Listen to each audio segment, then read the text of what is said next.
नमस्कार, मैं हूं शशि शेखर और आप देख रहे हैं यूथ एजेंडा में शशि शेखर की पाठशाला। कल भारत का 76वां गणतंत्र दिवस था। भारत में हर साल 26 जनवरी को गणतंत्र दिवस का आयोजन किया जाता है। यह दिन भारत के संविधान को अपनाने का प्रतीक भी है। इस दिन नई दिल्ली स्थित कर्तव्य पथ पर परेड का आयोजन किया जाता है, जिसमें भारतीय सशस्त्र बलों की शक्तियों का प्रदर्शन किया जाता है। क्या है इतिहास?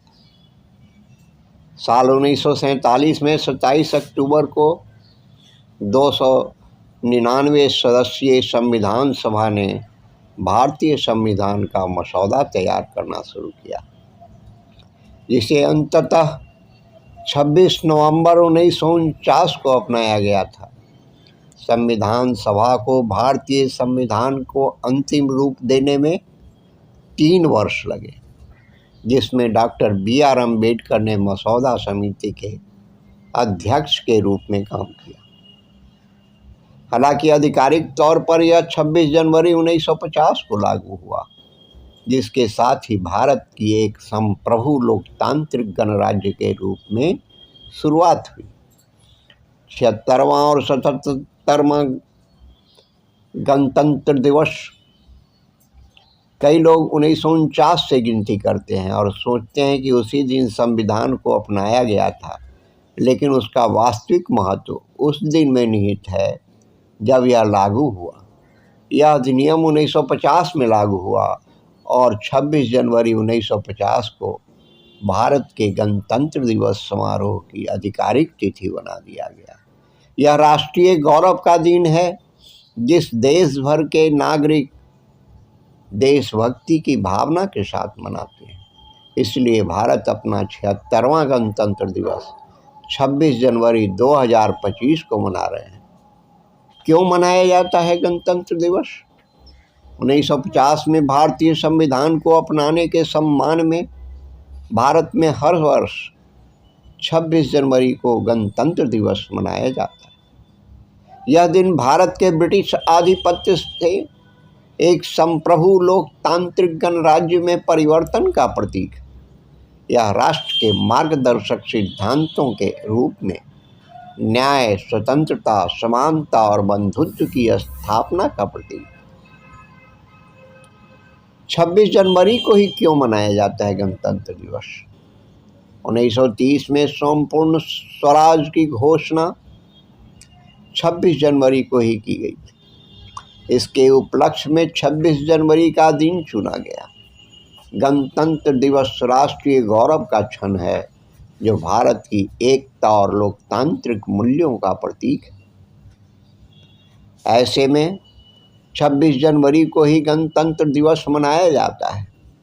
गणतंत्र दिवस के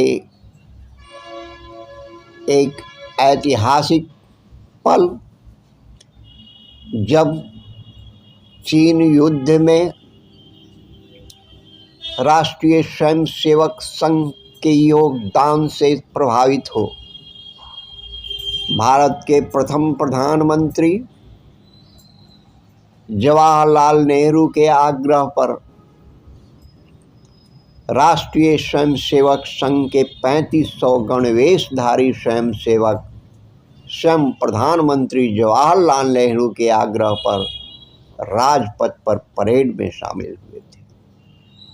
1962 के चीन से युद्ध के बाद पूरा भारत काफ़ी हताश था, लेकिन नेहरू गणतंत्र के अवसर पर इस बात को महसूस नहीं होने देना चाहते थे। उन्होंने सोचा कि इस बार परेड में राष्ट्र सेवा करने वाली संस्थाओं को शामिल किया जाना चाहिए। संघ को इस परेड में शामिल होने के लिए 24 जनवरी को न्योता मिलता है। इस परेड में संघ को तैयारी के लिए सिर्फ 2 दिन मिले थे। बाद में कुछ कांग्रेसी नेताओं ने संघ को निमंत्रित किए जाने के पंडित नेहरू के निर्णय पर आपत्ति जताई, तो उन आपत्तियों को दरकिनार कर नेहरू जी ने कहा कि सभी देशभक्त नागरिकों को परेड में शामिल होने के लिए आमंत्रित किया गया था। श्री जवाहरलाल नेहरू ने आरएसएस स्वयंसेवकों की भावना को देखते हुए यहाँ तक कहा कि यह दर्शाने के लिए कि केवल लाठी के बल पर ही सफलतापूर्वक बम और चीनी सशस्त्र बलों से लड़ा जा सकता है। विशेष रूप से 1963 के गणतंत्र दिवस परेड में भाग लेने के लिए आरएसएस को आकस्मिक आमंत्रित किया गया। यह एक अविस्मरणीय क्षण था। धन्यवाद।